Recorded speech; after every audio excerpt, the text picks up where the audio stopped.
everybody, and welcome back to MFA Writers. I hope you all are continuing to enjoy your summer, and if you're in academia like me, looking forward to the new school year, which is right around the corner. Also, right around the corner, a new season of our podcast. We'll be back in 2 weeks with the first episode of Season 6. Until then, you can find MFA Writers on Instagram and Twitter, as well as mfawriters.com. We love to hear from listeners, so feel free to shoot us a direct message on one of those platforms, or an email at mfawriterspodcast@gmail.com. And if you have a minute to rate or review the show, the best place to do that is on Apple Podcasts. Doing so will help boost our podcast as we try to boost these amazing writers. Also, if you or someone you know would like to be a guest on the show, you can apply at mfawriters.com. On that same website, you can also click the support button to support us financially, if it's within your means. Or you can do so by going directly to buymeacoffee.com/mfawriters. Finally, as always, thank you for listening, and we hope you enjoy the episode.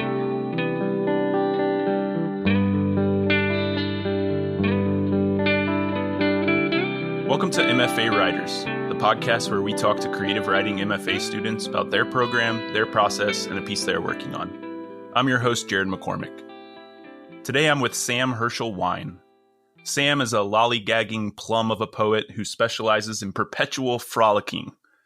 They are a recent graduate of the MFA program at the University of Tennessee and were the recipient of a 2022 Pushcart Prize. They have published 3 chapbooks, most recently Butt Stuff Flower Bush from Pork Belly Press, and they're the co-founder and editor of Underblong Journal. They have recent work in American Poetry Review, the Cincinnati Review, and Gulf Coast, among others. Today, Sam has brought 2 poems to read for us. Yes, and actually these are both poems who were published in American Poetry Review and the Cincinnati Review. So bringing it right out of the bio into the podcast. I'm going to start with a poem that I wrote. Both of these poems I wrote during my MFA program. This one was called Community Check-In. I wrote it during a particularly tough week of my program and feeling like I just needed my people around me. And I sort of reached out to all of them at the same time. And this poem sort of comes from that. So this poem is called Community Check-In. Sarah Mae tells me I help them be goofy. Josie tells me I don't need to worry. I got this. Talia tells me she feels sad today, that she can't seem to keep going. Aviva texts, their sibling died. Luke calls. They are driving to Missouri to be with Vive. Do they need anything? They don't know yet. Gervais tells me he's brimming with anxiety. Says he had plane issues. He left at 5 p.m. and got in at 4 a.m. and he's still so tired, but he can do it. He can work on the sample if I email it to him. Mariah posts a picture of 3 smiles without her and a sadness face. Who are these people? I type out. My family, she responds. I haven't been able to go home in years and they're all together without me. Kate says I popped up on her memories and her photos app from 2018. Said I was eating a churro. SB says if you need me to beat up that boy that didn't listen when you asked him to go slow, I'll fucking do it. I'll pull up to his house and everything. Chen says he's tired. My mom says she can't sleep. V says they feel like he's drowning all the time. Isaiah left work because they were having a panic attack. Rose organized to start a union at her job but says maybe she just wants them to fire her. Ruslan says that, through my love and friendship, he was able to come out to his homophobic family and friends back in Kyrgyzstan, that he's so grateful for me he could cry. He cries for a minute. Shireen says she finished Succession. Catherine says she won an award. My dad calls, says, you need to get your oil changed. I know you have a lot on your plate, but please try to find a moment. Make sure you take your breath. Go and get the oil change tomorrow. They open at 8. And then this other poem I'm going to read is called Butt Stuff Flower Bush, which eventually became the title of my little chapbook. Butt Stuff Flower Bush is a funny thing. I was doing a collaborative writing project for a research group that then became a panel at a conference.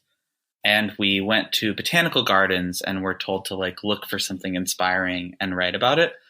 And I found a sign that was originally something else that someone had painted over and in pencil written butt stuff flower bush, which to me felt like just the thing I needed in that moment. So I sat down next to that sign and I wrote this poem called Butt Stuff Flower Bush. Butt Stuff Flower Bush. I come across a leafless bush, twigs surrounding its branchy base, and there, plaque painted over, in pencil but somehow formal, its new given name, Butt Stuff Flower Bush.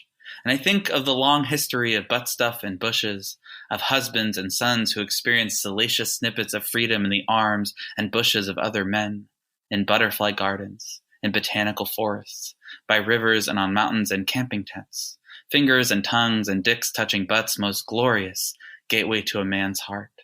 Was ass to ass invented in my parents' time, in my grandparents' time, the insatiable sight of two bouncy bubbles, jiggling, touching, more beautiful always together. I want to have more sex outside.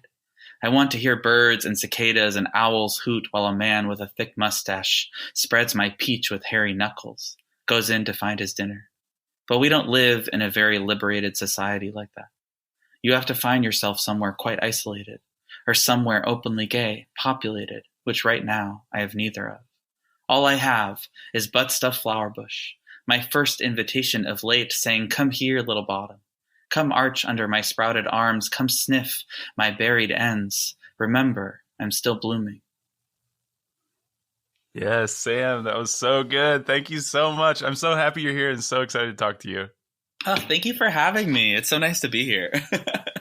All right, so that second poem you read, Butt Stuff Flower Bush, like you said, is the title poem of your third chapbook, which is out now with Pork Belly Press. So first off, congratulations. Thank you. Yes. I understand that this was your first semester final project in the MFA program. Maybe tell us about that.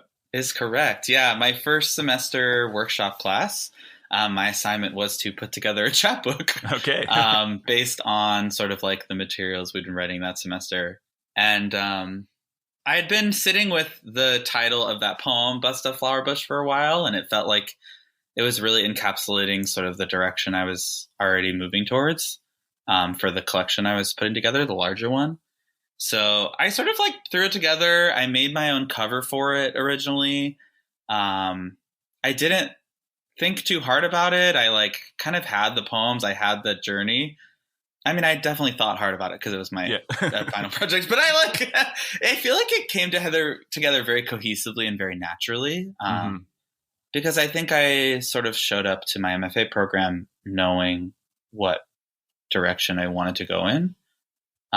So I was already sort of writing poems that felt very cohesive. So I threw it together and I sent it out that January. So I turned it in December, sent it out in January, and it got accepted. And boom, that's great. There was. Awesome. Yeah. We love it when it works out that way. It does not work out that way, really, ever. So so we'll take it when it does, right? Yeah. I know. So yeah, like I said, this is your third chapbook. Correct. What would your younger self think if you could go back and tell them in 2024 you'd be releasing your third chapbook? I think they'd be like, bitch, where's your manuscript? Where's your book? No, I'm kidding. No, that was a joke. No, I mean, I think it's such a dream, you know? Yeah. Like, the first chapbook, I remember Fruit Mansion, like, really felt like it changed my life in a lot of ways. I think that chapbook, just like, I poured a lot of heart and soul into it. I worked on it for a lot of years. It came out with split lip press and it looked so beautiful and it was like sold somewhat widely. And I feel like I really like garnered an audience and I had a big book release party and I celebrated myself as a writer, I think sort of for the first time with that chapbook. And so then to have two more and to like continue to be able to celebrate myself and have my career advance and also watch my poems get better. I mean, I think it's just like what you want, right? Yeah. Well, I wanted to ask you about that idea of the poems getting better. I mean, third chapbook, that first one, Fruit Mansion, came out in 2017. I was curious if you've seen ways your writing and your interests, I guess, have evolved from that first chapbook to the most recent one? Yeah, I definitely have. I mean, I think, Fruit Mansion was definitely like my first project. And it's funny because it's so different. Like, I think night and day different, maybe like one or two poems the same as like the first version of it that I even put together. Mm-hmm. So just in the process of putting together a collection, I feel like I learn so much, even when it's a chapbook too. Yeah. About like my work and how it's in conversation with the other poems that I'm also writing. Yeah. But I think also, right, like for a lot of years, I was writing poems as like these little bursts and these sort of moments I was having, and to start to think of my poems as more of like a series, as more of something that was building to something. I think what I've learned most of all in working through the 3 chapbooks is how to like order and write poems that sort of tie things together, and sort of like edit to a collection instead of just like working on each individual poem. Though I do think Fruit Mansion was quite a cohesive chapbook, actually, when I look back at it. But, I wasn't playing enough with like variety, and I didn't know enough to like try to have it sort of like span in more languages or have a wider breadth. So that's, I think, something I've learned. I also just think, as you write and read a lot, your vocabulary gets better, your internal sense of rhythm and confidence gets better. And I think those really show up well in this chapbook too. Well, speaking of that idea of like writing in bursts versus putting more thought into like the overall direction of the book, it sounds like maybe your process has changed a little bit along the way as well, which is always a thing that I'm, as a fiction writer, both fascinated by and intimidated by talking about with poets. But I am curious. Are you scared of poets? We all are. Sam, we're all scared of you. Why? We're just little... Because you're so beautiful. Poets are so unhinged. But also, then I try to write fiction, and then I'm like, y'all are unhinged. How do you like sustain this for this long? Like, I run out of breath writing fiction all the time. Let's be clear, Sam. We're all unhinged. Okay, good. All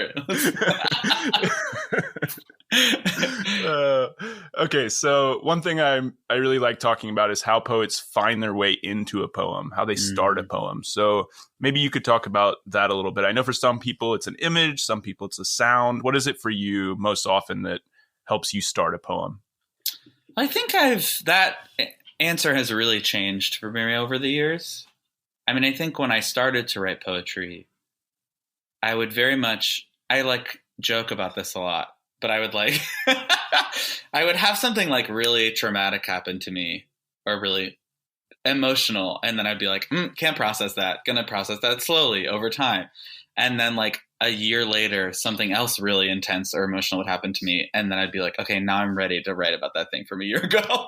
And so I would like often enter poetry in sort of like an emotional state to process something that had been like sitting on my heart or weighing on me in some way. And so I think for a lot of my early years in poetry, I would like get sort of like almost the word I'm going to say is like activated. And I would be like, oh, I have all these feelings. And then I would like sit down and like expel something out or like process something. And I think I did that for a lot of years, and it was starting to feel unhealthy over time, to always have to like enter that headspace to work on a poem. Yeah. And also always have to like, not that there is not a shortage of triggers in the world, but to always kind of like need myself to get sort of like set off. It just didn't feel like a very intentional practice overall. It felt more reactive. Shout out to graduate school for giving me a lot of deadlines. It really helped me learn how to like think about the poem that I wanted to create and sit down and sort of orchestrate it. And not to say that I still don't write when I do enter those like emotional states, because I will always have those because our world is very intense and emotional. Right. But I really loved being able to like add another way in and sort of, and I was also doing that too all those years, but like with less intentionality and frequency. One thing my students and I talk about a lot, and I teach a couple of storytelling classes at Mizzou. We talk about this idea of like writing from your scars versus your wounds, and like where to find the right balance there. It sounds like that was the kind of thing you were working through. Yes, it is. Because I do believe in the writing as like helpful for myself, and I do believe that like when I work on a piece of writing that people relate to, it can be helpful to other people. But I also know that like exploiting your own emotional self for art is encouraged and like troubling in this field, and like not always healthy for yourself. And I think I needed to like find the right balance of when I was writing to process and when I was mining my own self for like pressure and to like try to make sure I was continuing to generate. I mean, I think we would all like to think of writing as a thing that can help us through that trauma, but totally. Yeah, there's like a balance there, right? Yes. If you're constantly pushing yourself back into that headspace, it can kind of perpetuate it too. Yes. I think Morgan Parker was just on like some talk show the other day, which shout out to her. And she was like, writing is not therapy. Therapy is therapy. Yeah, and I was like, yeah, totally. Right. Writing has definitely been an important processing space in my life. And I do write like quite personal work for sure. Like I'm not shying away from myself in my work, but I also need to do that in a way that like feels healthy for me. So I would say that now I'm like entering poems often through lines that I think up. I like have a line bank that I write down a lot, and then I'll sit down with one of them and be like, okay, what's this? I do work really well based off prompts. I mean, I think that's something I really liked about graduate school was how many prompts I got, because sometimes I just need sort of like the ramp into the thing. But I am chaotic and not like systematized in how I work on poems, and I never have been. And it does happen. I'll work on like a bunch of poems in a short stretch and then not work on any for a long stretch. Like it does really fluctuate. I know that humor is also an important element of your writing, which you said can feel at odds with the queer narratives in your work, specifically some of that trauma that you're exploring. Is it hard to find the right balance between those two things when you're writing a poem?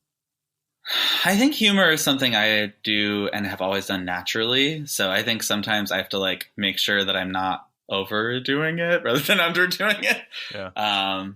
Right. Like I'm very queer and I'm also very Jewish. And I think in my life, we've, as a cultural group that I've been parts of, have used humor in a lot of ways to deal with like the intensive intergenerational trauma that we have. And I think I sort of grew up in a household where humor was used to like sort of distill and dissipate hard things.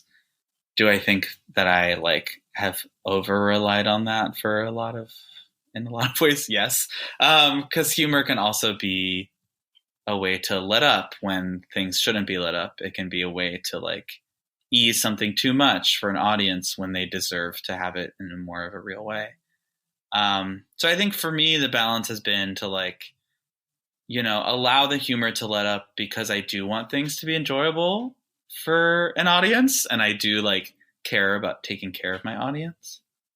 But I think I've historically like overdone that and have like cared too much about not being a burden or not putting too much of myself into something in the way that would be painful.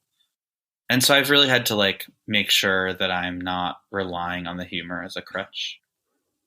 But also not turning away from it, right? Because you told me that blending humor and trauma is pretty prevalent in other art forms, but it's like not really well represented in poetry, right? I think that humor and trauma go together like two peas in a pod. I think they are designed to be together, because I'm like, if I wasn't laughing, what would I have done? I probably would have just like broken down. I wouldn't have been able to get through a lot of stuff. Like the humor and the trauma are linked for me because the humor was how I survived the trauma. And so I think the importance there is essential. And I just also like love humor, but I do think that like there isn't a lot of representation of humor in poetry because of how concise and like emotionally dense and serious of a art form it's tended to be.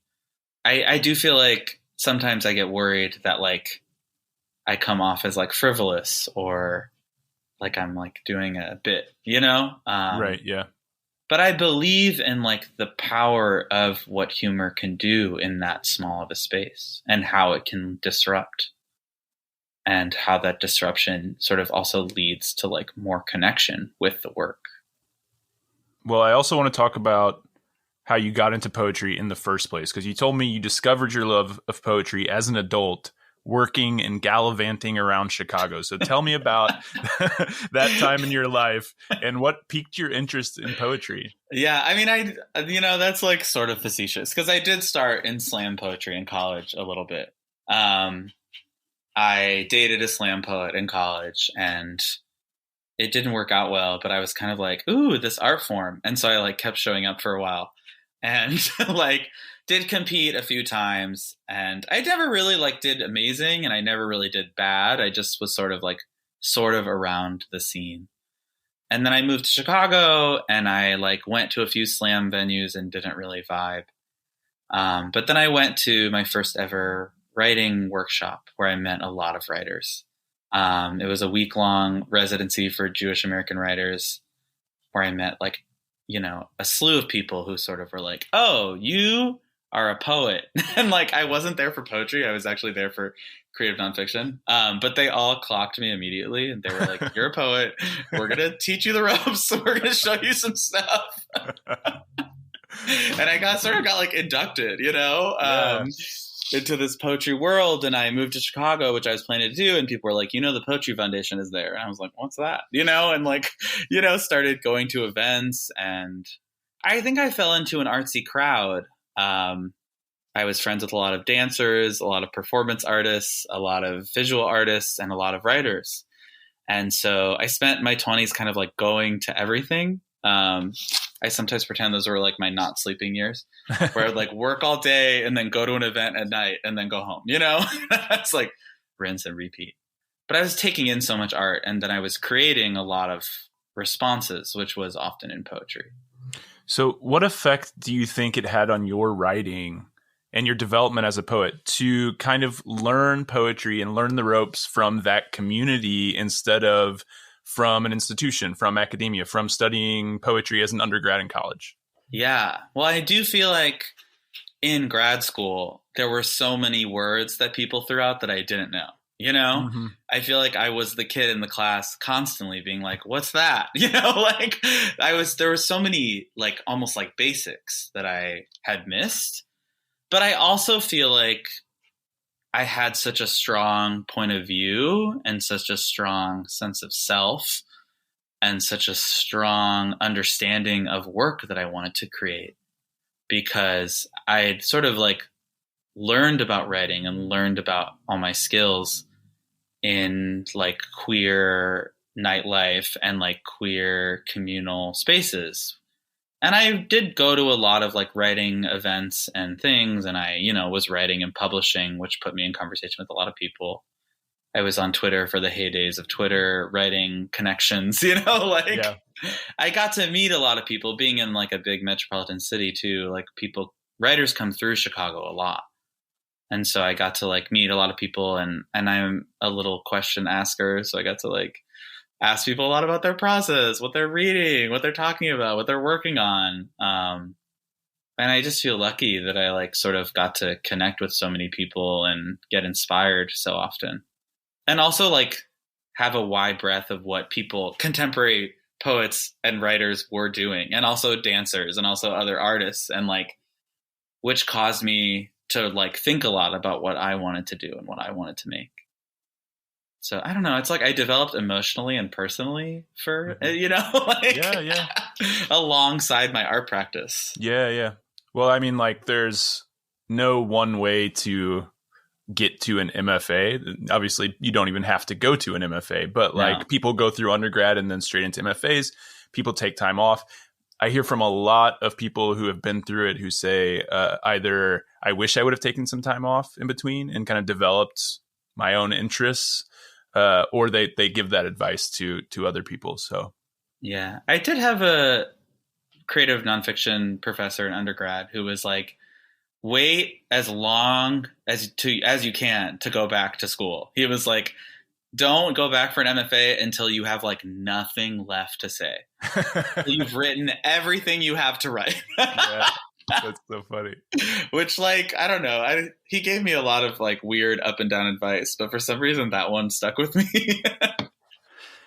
All right. Well, before we talk about your decision to pursue the MFA, I want to ask you about Underblong, the literary journal that you co-founded in 2017 with your best friend, the wonderful poet Chen Chen.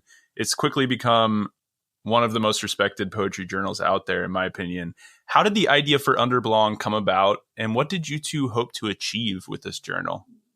Yeah, I think, Chen and I met, funny enough, at that Jewish American Writers Retreat. He was like the one non-Jewish person there. We became best friends for, that's just how life works sometimes.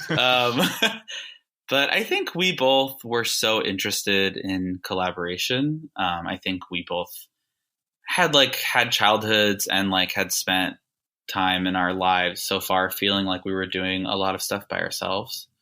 And I think that the writing world can feel really alone because writing can feel like a very solitary act. But we sort of started with like collaborative writing and would like email each other poems back and forth for years and start talking a lot. And then we were like also realizing that our tastes were so aligned and that we always were liking the same stuff, which was, if I were to describe it, like wild, queer, surprise, joyful, sometimes devastating, often devastating and joyful, both devastating and joyful. And, it sort of happened kind of unexpectedly. We'd like talked about starting a journal or a press and then just talked about how we wanted to bring like magic into the world. And we're both like chaotic people. We don't follow schedules very well. The publishing of Underblong has been sporadic and beautiful. And the website has changed a lot over the years. And we've sort of like, hired a managing editor to help keep us on track. We've like brought, a lot of good structural elements into it. But it's such a wild fever dream of lots of labor and love. And Underblong as a word comes from nicknames that we gave to each other during one of our collaborative poems that we wrote. He wrote the word undertow and I wrote the word oblong. And both of us were like, that word is your essence. Like you wrote that word because it's part of you. And so we put those words together and that's where Underblong comes from. Oh, that's great. That's great. I actually have a couple of Underblong connections I want to mention. My good friend Denison Ty Schultz, who I met in my MFA program, was published in the journal. And actually our second ever guest on this show, Sasha DeBevick McKinney, actually read the poem Stand-Up Routine, which you all later published. So one of my absolute favorite poems. Me too. I love it so much. Yeah. I love it so much. Much. Not to have faves in the journal that I publish, but that is one that I feel like I send to people the most. I think we nominated that poem for like everything that a journal can nominate a poem for. Yeah, I absolutely love that poem. And I think Sasha is coming out with a book. So people should be on the lookout for that. Oh my gosh. Sasha's a star.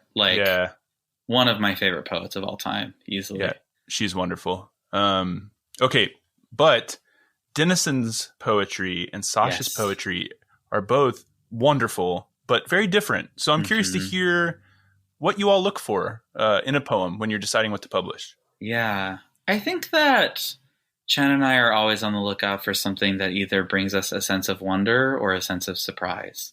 And I think that those are both good poems to highlight those two things. Like I think Sasha's poem, Stand-Up Routine, is one of the most like surprising things I've ever read because at every moment of it, I had no idea what was coming next. To like rewrite a poem that's a stand-up routine that's about Babe the Pig.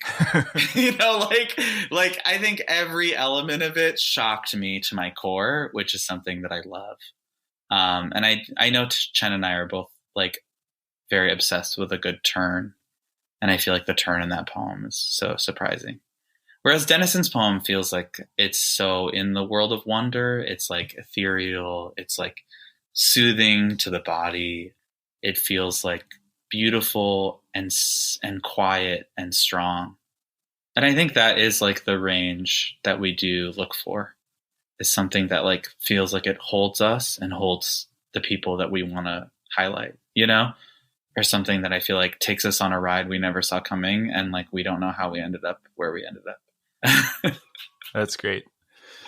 I do also have to mention, you were talking about collaborating with Chin Chin. Your second chapbook is a collaboration with him called Gesundheit. Mm-hmm. So you've collaborated on this journal. What's it like collaborating on a chapbook? It's kind of, we call it Gesundheit our like wild beast. Because it's like a process that I think neither of us had ever really done before. It's a wild thing to collaborate on a chapbook. I think we've talked about collaborating on another one and, haven't made as much headway because you have to really like be aligned in your visions for something and allow yourselves to be flexible about where your visions don't align. And, Chen and I feel like write collaborative poems so well together, but we don't write them that often. So we like only have a few. So then I think filling in how our poems were discussing to each other back and forth, because there's 2 collaborative poems in Gesundheit, and then the rest were sort of going back and forth. It was a hectic process to put together. I think it was so fun. I don't know.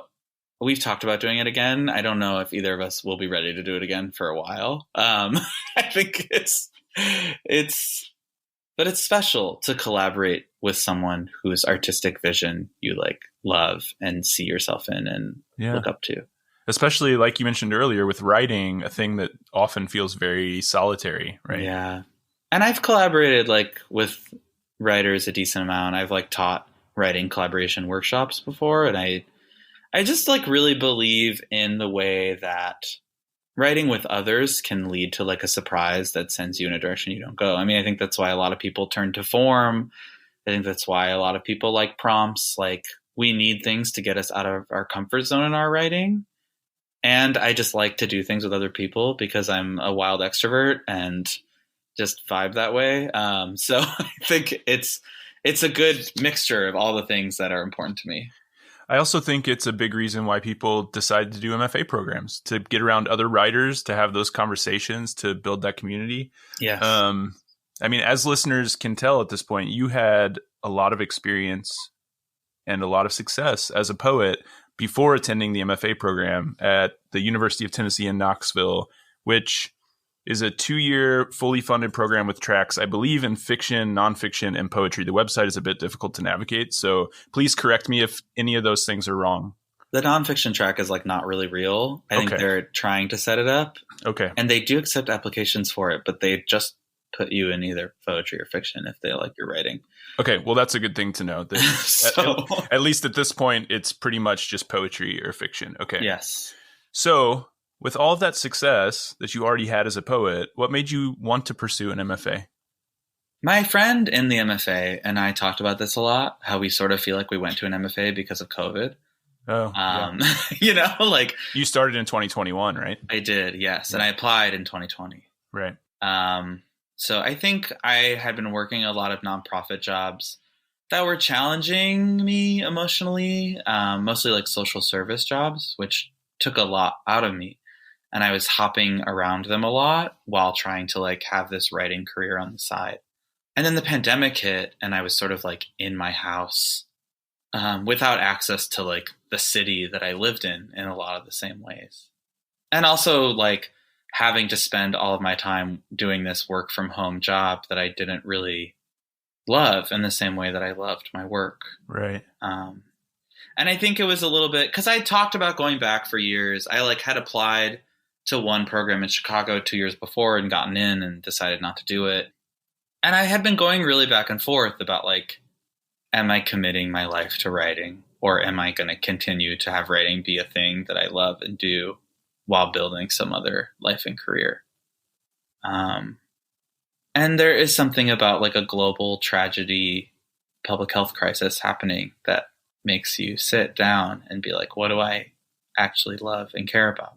Yeah, sure. And I think committing to the MFA was, and for me in a lot of ways, like committing to a life of writing, and deciding to take it seriously in a way that I always had, but had never prioritized it over everything else. Yeah.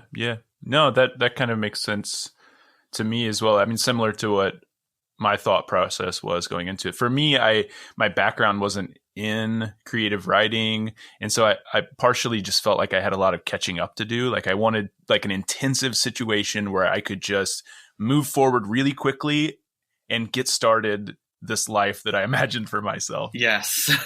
Which like the MFA does not deliver on, but shout out to the MFA. She seems appealing for that reason. Oh, gosh. As much or as little as you want to go into that, it's fine. But in what ways did you feel like it didn't deliver that for you? I mean, I think I went to an MFA as someone who'd like been in the writing and arts world a lot, who didn't have a strong basis of like general knowledge about poetry craft and books as much as I wanted. And I did sort of go more with the intention of like reading and research for sure, and guidance and mentorship. And as many people who've done MFAs and grad school in general probably know, the mentorship model that like I think we were told about in academia from like 20 years ago is just not really the same that it is now. I think most of grad school these days in all fields is like self-directed work alongside your peers. I don't feel like there is like a true mentorship model in the way that I think what I've heard there once was. And I sort of felt like I know these like fully funded programs are designed to allow writing students to not go into debt. But I think also they are designed to exploit graduate labor to teach all of their classes that they need taught. And I definitely felt like the workload of my program like barely allowed for the intensive and deep scholarship that I had desired for. I think it's something for people to think about when they're applying to programs, because some programs don't require any teaching. Some of them, you get funding, you don't have to teach. Some of them, you only teach one class a year, sometimes one class a semester. So at the University of Tennessee, my understanding is that all the students are required to teach. How many classes are you teaching? Yeah, so my first year, I TA'd both semesters while also tutoring in the tutoring center, while also taking a full course load of 3 classes. And then my second year, I would take 2 classes while also teaching 2 classes. And one semester, those 2 classes were different. So I was like double prepping, which in my opinion is like a full-time job to teach 2 college courses of that size too, because I was at a state school. So the class sizes were huge. Yeah, I mean, I think teaching a 2-2 should be considered a full-time job. Academia is funny. And they're like, a 4-4 is technically a lectureship. And I'm like, that's unhinged. Y'all are broken. Like, what is wrong with you? Is my really genuine feeling about that. Because a 2-2 felt like a full-time job. I mean, it was like more work than the full-time jobs that I've had. And then to also be like writing my book and taking my own classes on top of that, I just feel like I like didn't sleep for my second year of grad school. Yeah. I mean, I think anyone who is imagining the MFA experience to be just about the writing, it's not just about the writing. Well, and it's like also, I became close with a lot of the MFA and art students while I was there who had actually the same amount of requirements as us, but their program was 3 years and ours was 2. And so they got 3 years of funding to do, it was the exact same amount of requirements.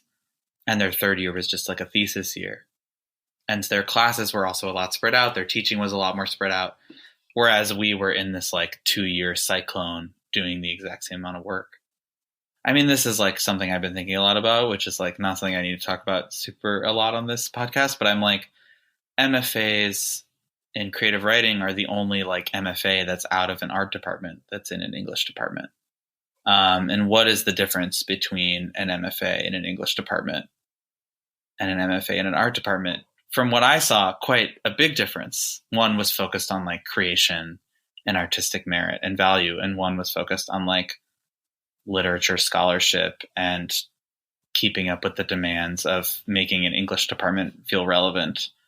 So I was sort of like, why aren't there more MFAs in creative writing that are in art departments? And because I know there are some. There are some, yeah. There are some that are in art departments for sure. It's bureaucracy is strong. It is strong in the university system. It's so wild. And like, I don't know. I mean, English departments, I don't know. I'm not going to talk about English departments right now, but there's a lot to say about English departments. Yeah, there's a lot going on. There's a lot of things that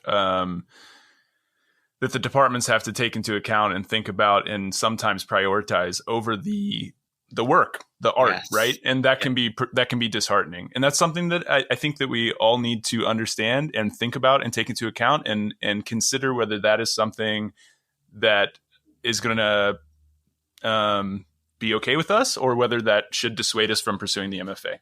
Yes. Because I think English departments in the US these days feel so focused on like composition and rhetoric, and creative writing often felt like an afterthought, which is just, I feel like, so the opposite of like how the students in the program felt, how the undergrad students who were like all signing up for creative writing classes felt, right? Like, I think that there's such a magic in creative writing. And I just think it's like an important conversation for people looking into programs to have about like, what is the English department's relationship like with the creative writing faculty and side? And I don't think it's unique to Tennessee because in my program, it was very similar. The creative writing program was within the English department, but there was a lot of push and pull and tension between the creative writing people and the English people. And sometimes that affects the decisions for all of the students in that department. Even though my colleagues in the who were getting degrees in English had much different considerations for their time than I did as a creative writer. Yes. So you have two groups of people with different priorities and considerations who are falling under this bureaucratic umbrella that kind of affects all of us. Yes. Yeah. That is a great way to say that. I felt that as well. Yeah. Because Tennessee also has a PhD in creative writing too. Right. So there is like a doctorate level course of the creative writing elements as well, which does add like a certain level of prestige to the department too. Mm-hmm. Yeah. Okay. So we know that the students who go to the MFA at Tennessee are teaching 2 classes per semester. What's the stipend? So the stipend changes from year 1 to year 2. In year 1, it's like $14,000 a year, and year 2 it's $18,000 a year, which is at this point not super livable in Knoxville anymore. Okay. I think when those stipends were designed 10 to 15 years ago, they were somewhat livable, but they're in need of a large increase. Yeah. Sadly, that's probably around average for MFA stipends. But I think, that's what I was going to ask. Is it livable in Knoxville? Which is really the context that we have to put these stipends into, I think. Yeah. I think it used to be. I mean, I think rent in Knoxville used to be really cheap, but rent in Knoxville, I think, has gone up like, what did they say? Like over 100% in the last 4 years, just from like how COVID has impacted the housing market crisis. I had a lot of students who like couldn't find places to live because the rental market had like gone so nuts in that city.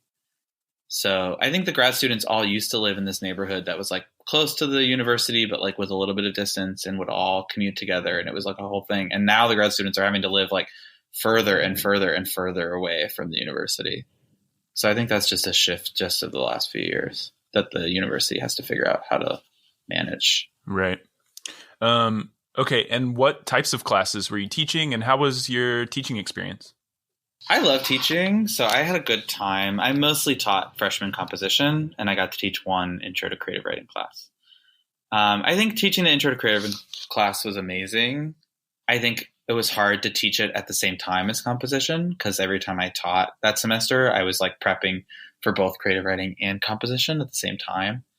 And that was like in my thesis year. So I think that was just, I did go above and beyond in my teaching, and I put a lot into it, and I feel like my students and I benefited from that in some ways. And I also think I genuinely didn't have the time to do that, and I did anyway. And I think that I ran myself into the ground in quite a serious way. But, you know, I don't really care for teaching composition. It's not really my gig. I made it as fun as I could. I found the curriculum really unimaginative. Yeah. Okay. When I applied for MFA programs, I actually applied to the University of Tennessee. I was waitlisted, and I reached out to them to talk about the program. And I found out that they were only accepting 2 fiction students that year, which has to make it one of the smallest programs in the country. So I also am curious to hear you talk about that. Is it still that small? And if so, what's it like workshopping in such a small program? Yeah, it's teeny. They take 5 students a year and they alternate. So one year it's 3 fiction, 2 poetry. One year it's 3 poetry, 2 fiction. So it depends on the year if they're going to take 3 or 2 in the genre you're applying for. It's teeny. Our workshops were all of the students active in the program there together. So it was all the first years, all the second years, both MFA and PhD were all in workshop together. So I think that created like a tight-knit community for sure. I think we all knew each other quite well because, yeah, there was like 8 poets active in the program at a time, and we were all in workshop together every semester because there was only one like poetry workshop offered every semester, or really poetry class in general offered every semester. So it is very small. You do, which also like, right, the dynamic changes so much year to year based on who's there, because one person can change that small of a dynamic hugely.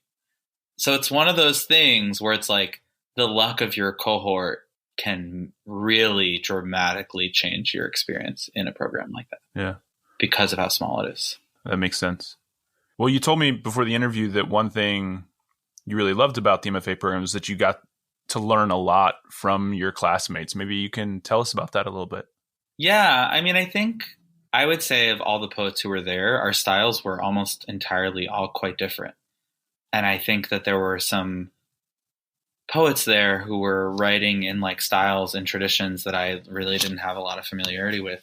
I remember the first year PhD student who came in with me, Gabriel Reed, who is like a writer that I love and has only published ever once. And it was at the Kenyon Review,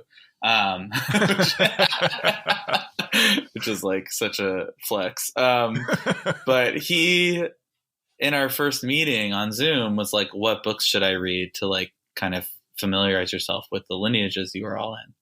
And I remember just like really loving that question. And I read a lot of books that his work was in lineage with that I feel like I never would have like read otherwise. And just studying closely his style of work, which felt so different from mine, and seeing the choices he made, I feel like taught me like so much. And I felt that way about like several students in the class for sure. But he's just like the main example that I'm thinking of right now. I also did take one fiction workshop there. And I think that also improved my writing like a lot. And getting to the fact that program, the creative writing workshops are never on the same day. So it is frequently like that students take workshops in other genres, at least like once. And now they're even encouraging it. They're offering it as like literature credit to be able to use a workshop from a different genre. So I appreciated that too. But yeah, I mean, just like sitting around every week and discussing all of your work in a room together will lead to everyone growing as long as they're listening and taking that in. And in the process of talking about other people's work, I feel like you just naturally learn a lot about your own work too. Well, we talked about how your third chapbook was a project that you did in the first semester in the program. I'm curious to hear what you were doing after you finished that. So tell us about your thesis.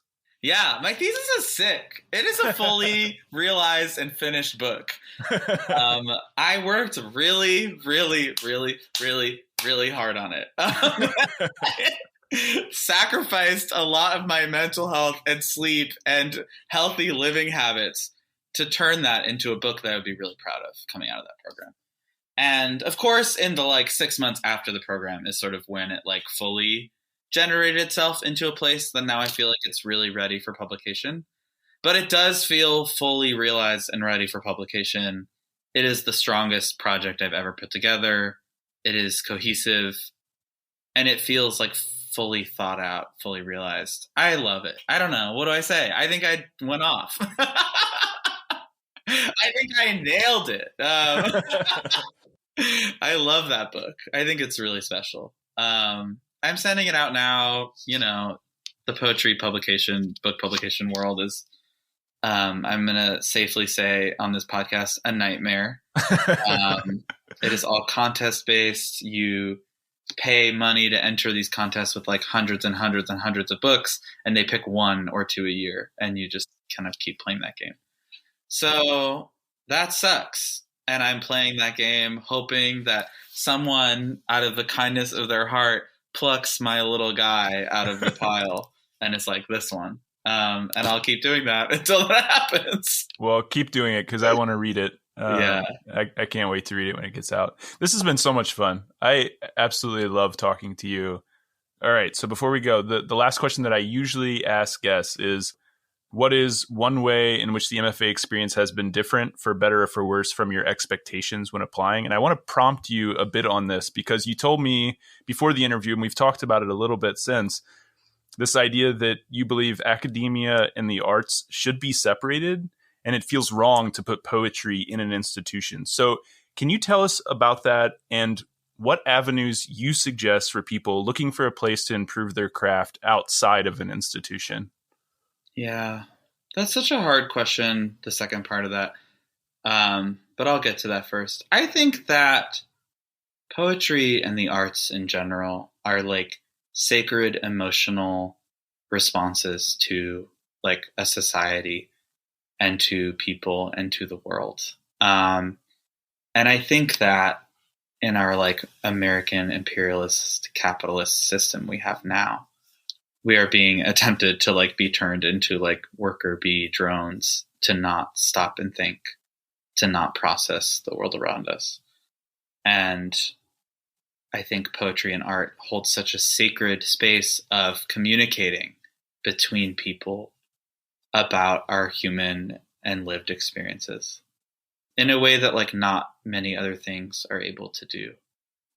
And so I've been very dubious of like the institutionalization of poetry.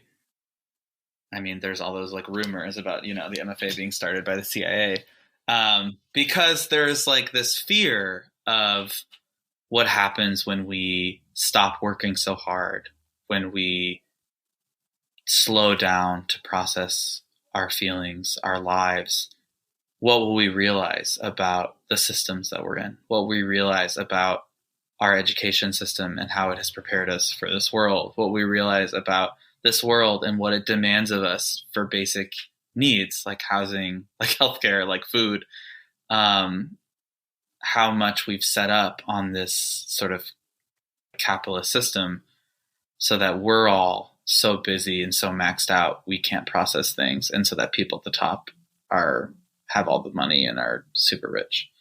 And so there are lots of elements that I felt in the MFA of this this like way that poetry has become part of like a system, like to lead to that, right? It's like we're all hustling for these very few opportunities. We're all working so hard and given no support or encouragement. And that's normalized as like part of it. When it's an institution, it's like, this is how it is. Instead of taking a step back and being like, why is it this way?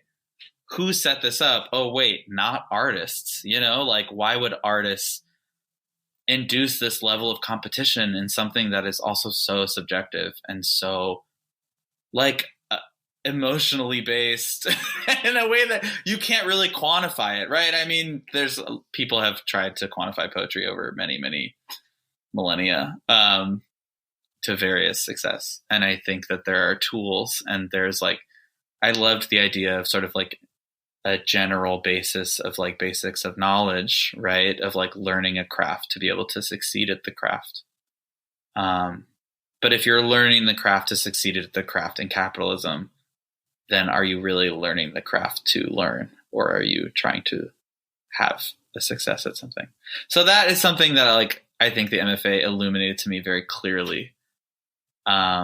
And it's a little bit dark, but it's also, we're in a dark timeline right now. So that's just where we are. And you mentioned the poetry contests. I mean, it's often like that outside of the MFA too, right? Just trying to survive in this industry. It feels like there are these capitalist systems in place that we have to try to maneuver through when art is best when it's outside of those capitalist spaces. It's just it's like counterintuitive to the emotional process it takes to make art. And so I don't know. I mean, it's hard because sadly now more than ever, we need jobs to survive because the money is getting harder and harder to live on in our current American society. And I think globally, since the pandemic, especially, things have escalated into everything costing more all around the world. I think it's challenging because I've found the most success and love and encouragement in my work in community spaces where there are not a lot of resources, but there's a lot of passion. And it's how do we continue to support artists without all the resources that we need is the question that keeps coming back to. It's we don't have the resources we need, and what can we still do? Which I think is just a little bit of a sad question. And I'm why does it have to be this way? But, I don't know. As someone who's started a journal, who's tried to build my own stuff, that also is an unbelievable amount of work, and takes you away often from the work itself too. Which I think there are people who are more geared to that. And I think there are people who need to be prioritizing their own work always. I feel I didn't give a very happy or good answer to that. That's okay.